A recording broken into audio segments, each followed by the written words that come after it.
And that can be a good thing or a bad thing, because most all the mines that were ever discovered anywhere in the world, gold mine or whatever, were discovered with probably with a gold pan. When this kind of gold like this would be called placer gold, which actually I was tuned into one of my favorite guys the other day, Yule Hauser, and they were up in the gold country of California, and they said that the Spanish, I think for placer, I'm going to try to confirm that later on today with my senorita in Palmdale, it's like gold in the sand.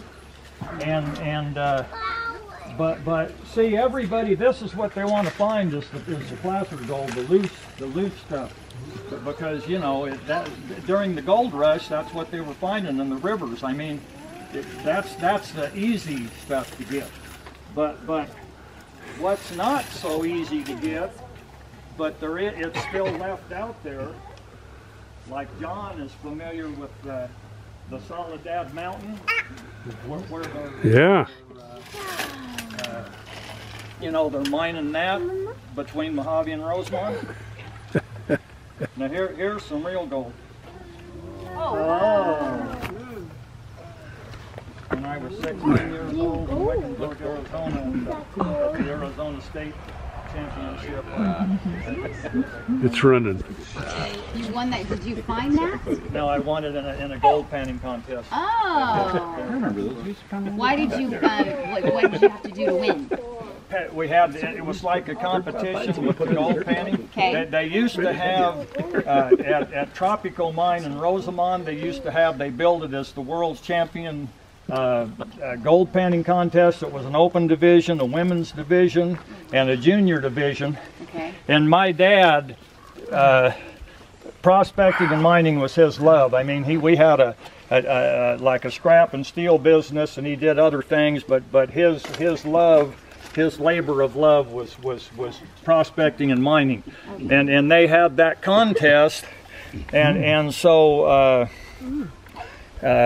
we started entering that, and in 1964 I was the world junior champion.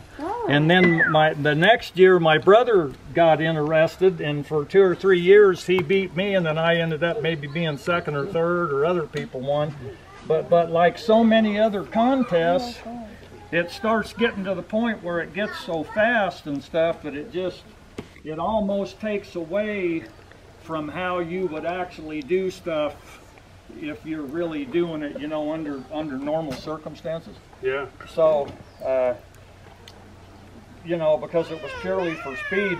The first year that I won the junior division, I think I panned 8 gold nuggets, probably about the size of a pea, that they would take in a 12-inch pan, that they'd fill it level with the sand, and then, you know, skim it, it would be flat, and then they'd put them down to about the first joint of their finger, and then when you touch the pan, your time started, and then you're supposed to have no dirt left, and the pan clean, and then I think you hollered time, and they stopped the clock. And it got to the point in the open division, I think that the world's record was like 12 or 13. It was unbelievable. You know, I mean, it just got, for anybody, because they were just trying to find every kind of gimmick they could do, you know, to do it fast. But it, like I said, it starts taking away from how you would do it. Because if you did some of the things they did with little fine gold, it'd probably all be at the bottom of the tub, you know. So, but anyway, it was a lot of fun, and so and then I want to show you some other stuff. Okay, this is like the placer gold, but if you don't get placer gold, then you're going to get hard rock. That's the stuff where you're following a vein, like you see something, maybe you sample it, you pan it, so it looks like that's a gold vein, and it looks like it's going to be good. So then, well, the first thing you do after you pan it, you take it to an assayer. And he needs to be reputable, because if he salts the sample, or he didn't clean up good from the last one, you're not getting an accurate sample.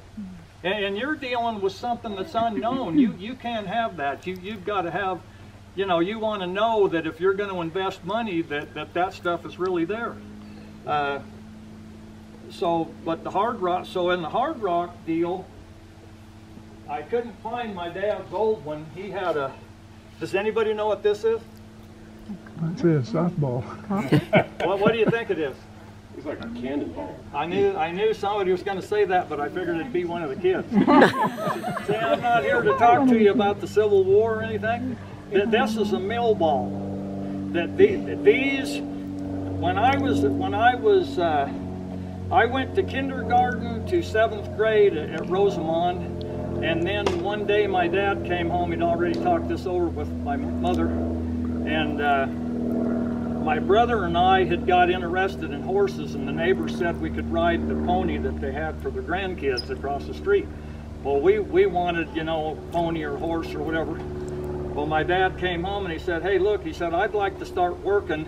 We had the Whitmore mine leased off of Silver Queen Road between Rosamond and Mojave, which is right north of the Soledad Mountain that they're, you know, Golden Queen diggings now. Yeah.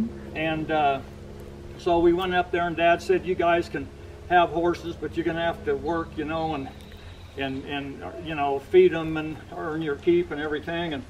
And I mean, hell, we didn't know anything. We couldn't dig a post hole, put up any wire or nothing. Well, we found 3 burros in Inyo Kern with pack saddles for $75. And one of our neighbors took his pickup, and we rented a trailer. We went to Inyo Kern, bought those burros, brought them home, and Dad started teaching us how to dig post holes and put up fence and, you know, some shades and one thing and another. He said, I figured in 2 weeks you guys would get tired of this deal and it'd all be behind you. I've loved the cowboy life ever since, you know, and we just, you know, we went from one to the other, and after that started riding some calves and steers and bulls and horses and roping and what have you. And so I mean, I love that, but I also learned stuff about you know, in the mine. So I'd let him down in the ore bucket, and I'd say, okay, at 6 o'clock, I'm going to work for like a couple hours. Then I'll ring you on the phone, and then I'll go to the station and I'll give you the bells to hoist me. So he'd do that. I'd hang around, and I'd get his call, and he'd say, okay, I'm headed to the station. Well, then pretty soon I'd hear 3 bells, and then a pause, and I'd hear another bell, 3 and 1. That's man aboard, hoist cautiously. So this is an electric hoist, and the ore bucket, you know, about yay big around, about yay tall, and he'd be in there, and I'd raise him from the 200-foot level there at the bottom up to the top, and then he'd get out. Well, I've been back several different times since then. All that stuff now is gone. There was next to where that hoist house was, there was another building with like a great big 1-lung air compressor with a flywheel on it about this tall that run on a flat belt, and it pumped air down into the mine. And then we had electric lights down there, and it was quite an operation, but it's all gone. I mean, the land is still there, but and part of the old shack, but the gallus frame, all that. The gallus frame is like where if you're hoisting ore, buckets of ore, they'll give you different bells than they would if you're hoisting a man, because of the safety thing of it. It's all a government controlled deal.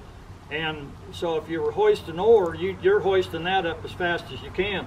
At the bottom of the ore bucket, you got a couple little pieces of metal sticking out on each side out this way. You go up, and there's a couple of pieces of metal in the gallus frame. You go up above them, and then they flip over. When you let them down, in the wood frame, there's a notch.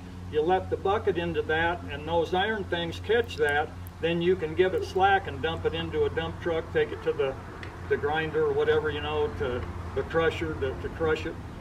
And like we would take it up where the mill was and dump it into the ball mill. There's a bunch of those balls like that of varying sizes, and that ball mill rotates, and then those balls hitting on that crushes it, and then after it went from the crusher, then it would start into the process of the flotation with the chemicals and stuff mixing, and like a step-by-step deal until it gets down to like the concentrates that you're familiar with, like the black sand where the gold and stuff would be, and then from there then it would ship to the smelter to be refined and melted into ingots. But if you're out in the just prospecting, this is like a mortar and pestle. You could put a hard rock in there, and then you could, you know, just crush that until it's fine enough that you can pan it.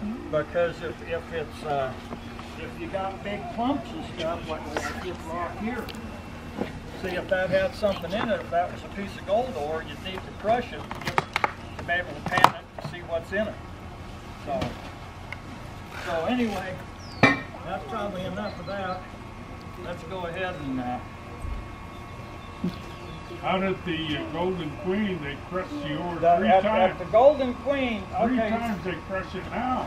Well, here's another thing about modern day mining. If you go someplace and you think, oh yeah, you know, the old timers, they mined that 100 years ago and I'm going to come in there, there's probably still some left. I'm going to tell you what, if you're using the same technology that they use, the gold pan, a dry washer, or whatever, you're probably not going to find anything because those guys were pretty thorough.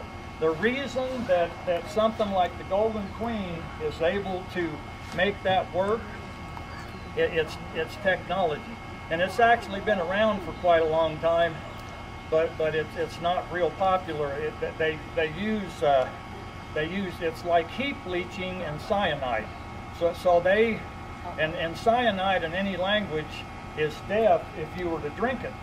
But there's a lot of misunderstanding about that, and we could probably get into a heck of an argument, but I know people, good mining people, and a guy that's good chemist and everything, good scientist, and when that stuff gets on the ground, it'll basically just, it leaches away, you know?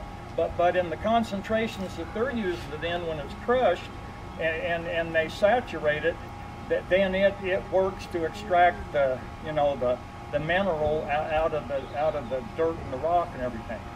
So, but of course they didn't have that kind of technology back, you know, when the old timers were around. It was pretty much. But when you go into some of the places in the forest, have you ever seen one of them old stamp mills? No. Yeah, they were some of the very first crushers that they had, and some of them were in very remote areas in the forest. And do you know how those mills got in there? That they broke them down, and they were all packed in by mule and reassembled. So, you know, there's some here in Acton. They had a couple of them here in Acton. That's another story. Well, this gold painted lid, and this should get caught down in these riffles in the bottom of this, like in this tray here. Hold on a minute till I give you some work. And then what we'll do is we'll empty that into a pan, and then we'll start our panning to see if we can recover some of these.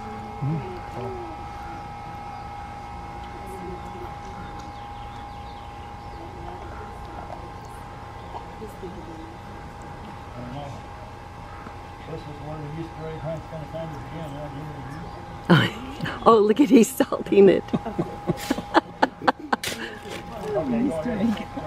Okay, oh.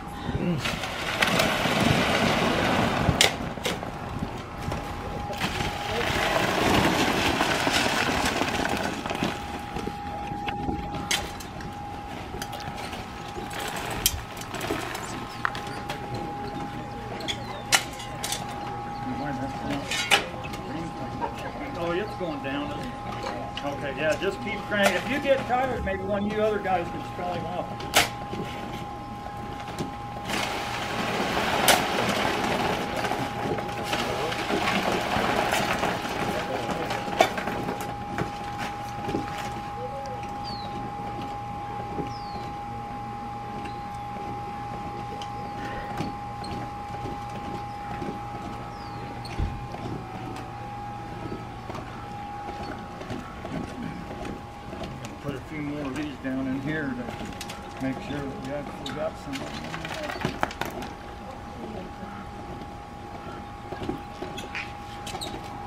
Let me get on there one time and see what don't seem like that's really Whoa!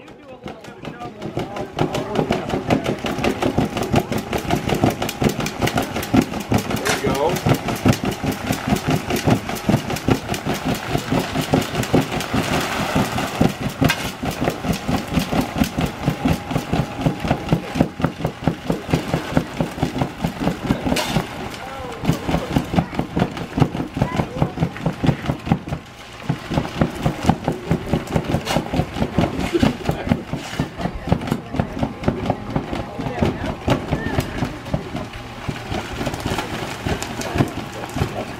Good and see if we let me get a bunch of this over the ripples here, see if we can clean it out and see if we got anything. See how that dirt's flowing over the top, and then the gold is heavy and even this lead is heavy, so it should be caught there in those ripples.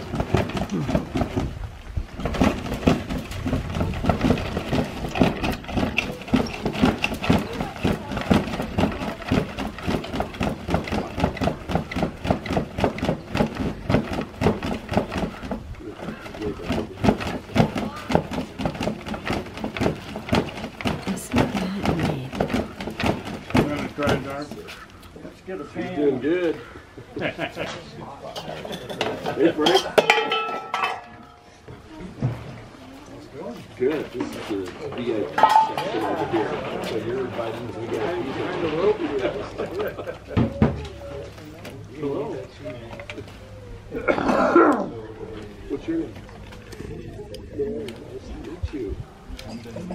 Yeah. That's cool. That's cool. This is his stuff. Oh, really? He should be right here.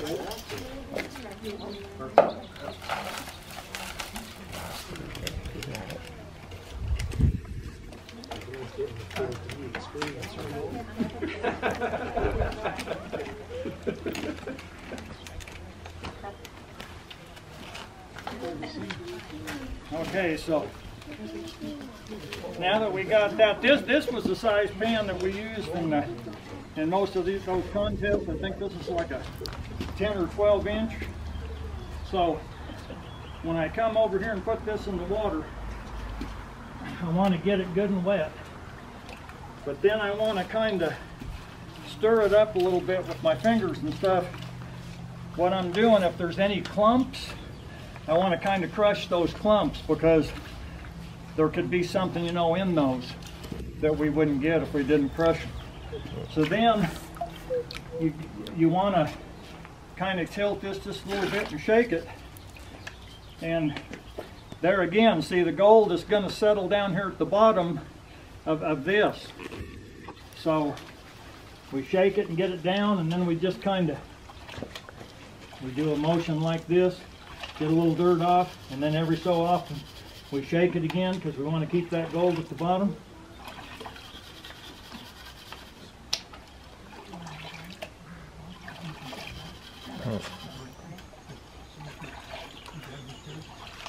If any of you kids want to come around here, there's shade and you can see right here. It's a great spot.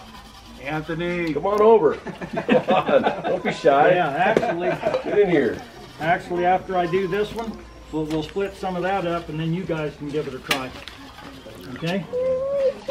You want to try? Basically. So I just had to shake it like that. Go. Back and forth, and then just kind of. Oh yeah, look at that gold. Try to get some of that dirt out of it. Now here's what we're going to do here too. See those pretty good sized rocks there? Just carefully, we're going to kind of get them off to one side and maybe get them out of the pan. because they kind of interfere. I actually got a piece of screen that I brought with me. Check that out. He's gonna get some gold in that. See if we got anything in there. I see nothing. So see that, but that's how it is. A lot of times you got to go through a lot of pans to get anything. So let's do this. Let's take that one there and split it up, maybe for 2 or 3 or 4 of you. Okay. Sure. See if you get anything. You got water in this one? Yep. And then kind of stir it around a little bit. Yes, I did. And then now you gotta shake it. In the shade. Oh. And shake it while you do it. And then kind of shake it again. And then kind of do that motion where you're getting some of that dirt off of it. More. Yep. Even more. Teamwork. You know, kind of like. Use that water for a little bit. Put it in the clump. In a what? Clump. I got Rena. Yeah, there we go. I forgot.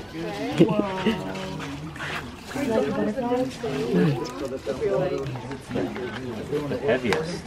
Yeah, It it usually sinks to the bottom. Okay. So you did it all? Yeah, so I did that. And so you want to kind of keep it at that angle a little bit, right? And so you want all the dirt to be kind of back here. So shake it a little bit. And like these little guys will help hold it in. Yeah, that's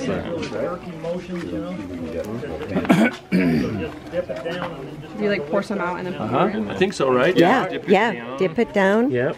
Uh-huh. Wash the dirt off. How about right there? Yeah, let me get it. Oh goodness. He was in for gold. Yeah, and don't hold it too, you know, so much of an angle that you're dumping it out. Okay, look, there's one. See? Oh, yeah. Yep, we got one. So you see how that works? Yeah. We got one. I bet you do too. Here's some water, Joe. You've been doing all the talking. Hey, so far this guy's the winner. So why don't you go sit in the shade? Okay, you can go. Yeah, go ahead, guys. I don't know how that's gonna go. Wait, did JJ get one? Yeah. Oh, You can do it let's see. with your right hand. Here you go, try it. One hand. If you get one with one hand, that's even better than everybody else. That's right. Imagine what it could do with 2. Neat. Hey, we could use a hand over here. Okay. Yep. Doing a lot of shaking. Anthony, there's a tune right there. Yeah, you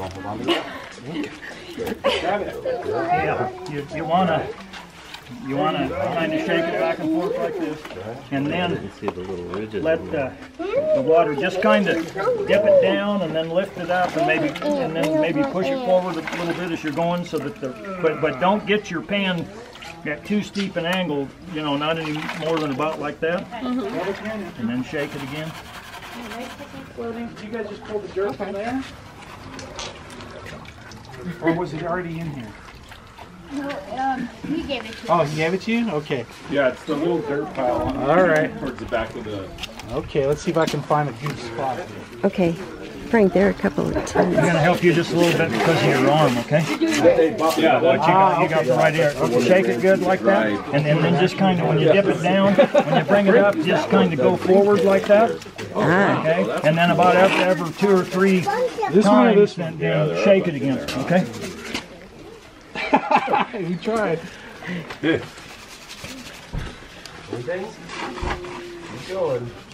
And don't get too steep, you know, so that you're going to be throwing a man over the lot. Try to keep it a little bit more level. Is that the same dirt that I gave you to begin with, or has he I got it? switched with Okay, okay. Go ahead and get yours wet. 500 pounds. Oh, really? and then stir it up some and make sure you don't have any clods or clumps in it.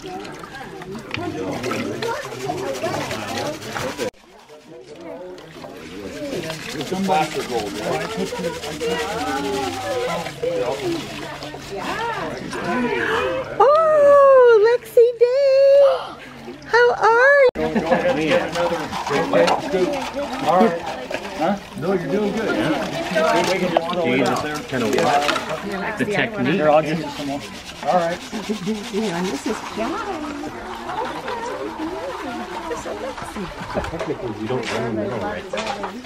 So maybe we could work out a little. Oh, there's Roman. Yeah, we're gonna have the contract.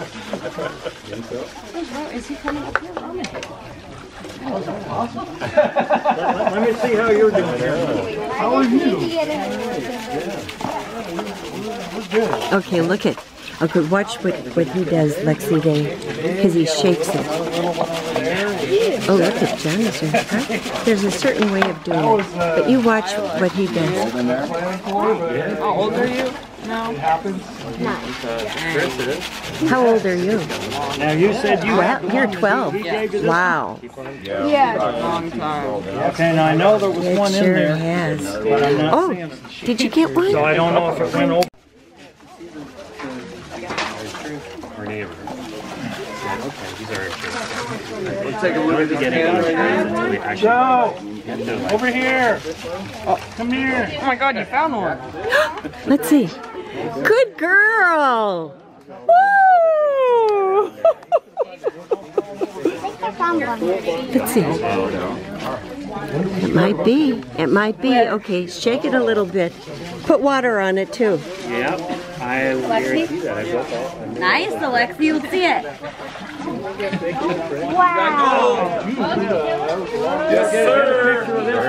Oh, here I come. Look at that. Oh, whoa! Whose pan was that? She found two. You're the oldest granddaughter, are you? Yeah, she is the golden queen. Yeah, that's Wow. That's awesome. Alexi found two, Grandma. Oh, Lexi. And she's not gotta even shake done it. looking. Yeah. Wow. Yeah, keep panning. Yeah.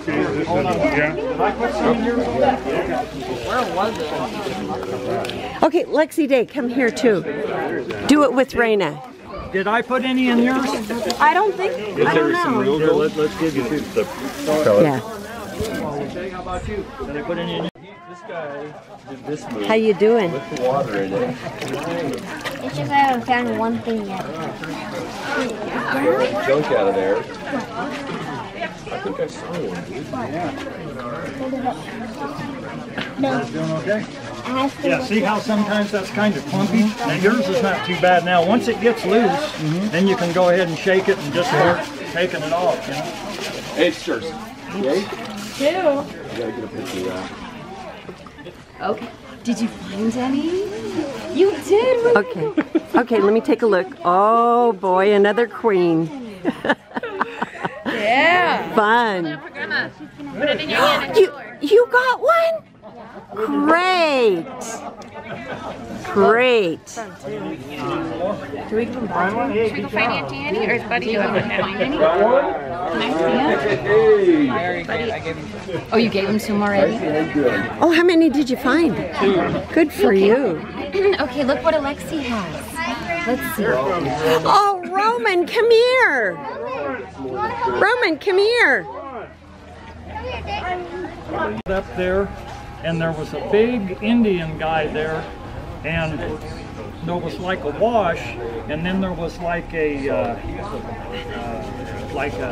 call it kind of a, I guess like a little chimney or something, where there was probably 15 feet where they just went down, kind of made a shaft, and what you need to do, like if you're on some of these stream beds and stuff, you need to get on bedrock, so that you're, like especially even in these, like on some of these El Nino years that we've had, like if you're in a dry wash, if you would get in that wash, but then you're going to have to dig down till where you get on bedrock, then with that rain moving that stuff, there could be stuff, but that's where it's going to settle. It's going to settle down to bedrock. And this man, he had like a couple of mason jars up there that were just full of nuggets, beautiful nuggets, probably, you know, like maybe the size of my little finger. Good size. Or something, you know. And Wow. That's great. But and I mean, you're talking about in an area where historically it's been mostly hard rock mining, but for some reason, you know, the drainage and stuff. Yeah. There was just, I guess, a lot of gold that settled in that area. It must have been like a low spot, you know. And he got down on bedrock and he recovered a lot of gold. I'm looking close here. You look close. When I looked on the internet yesterday, look close. I thought I got the gold from. Okay. See him? Yes. Oh, good, Titus. Here comes Uncle Paco too. Gold yesterday on the market was $1,834.60. Wow. And silver was $21.38. Wow. Wow, I think that's great. They told me they take 80% silver out of the Golden Spring mine and 20% gold. That sounds about right because of the Whitmore where we were. Wow. I think it was about 2/3. Did you get one? Let's see. Here they are. You got two? And historically, Wow. this is one reason that a lot of people that invest in metals, well, myself included, that historically the ratio between gold to silver, it should be about 15-to-1. And there's a lot bigger gap than there should be. And well, something I didn't say to the kids and stuff. I mean, you know as well as I do, when the country first started, the standard for the money was gold and silver. And then Nixon took us off the gold standard in the 70s. And I mean, look at the inflation and you know, all these trillions of dollars in national debt. I mean, it's unbelievable. Crazy. Yeah, but then look at it, you know, the computers and phones and everything, silver and gold and all the metals. Without them, those devices wouldn't work. Exactly. Alexi helped him find them. Yes, that was very sweet. Are you done? Thank you. I'm not going to win. You got any in yours or Oh! The chicken and the hog in your breakfast? No. You know the difference? No. If he didn't know he didn't have anything in there, he was like a chicken. Now he's like a hog. Now he's Because, if it ain't in there now, it's because you lost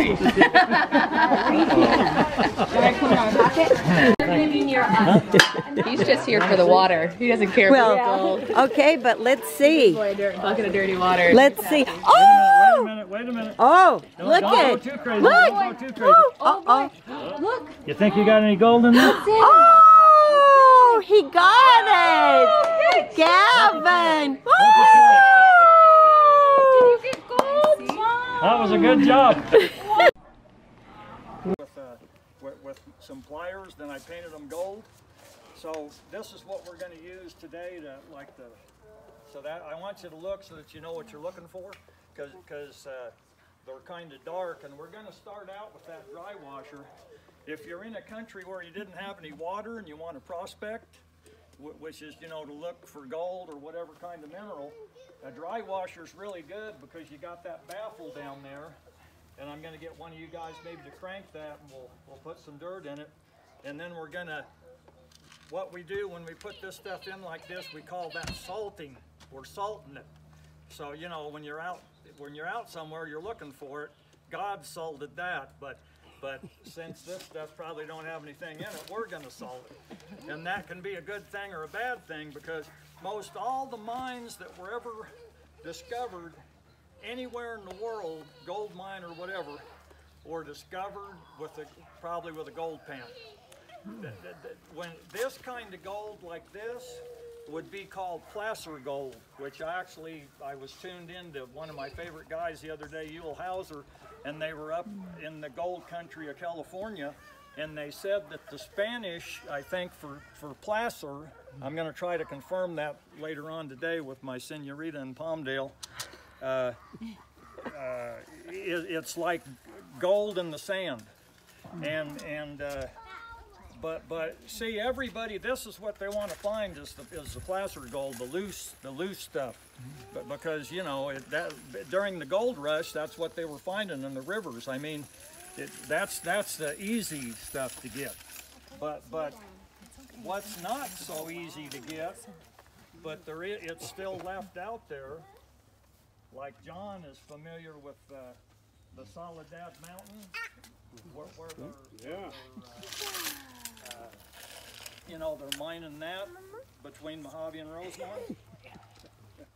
Now here's some real gold. Oh.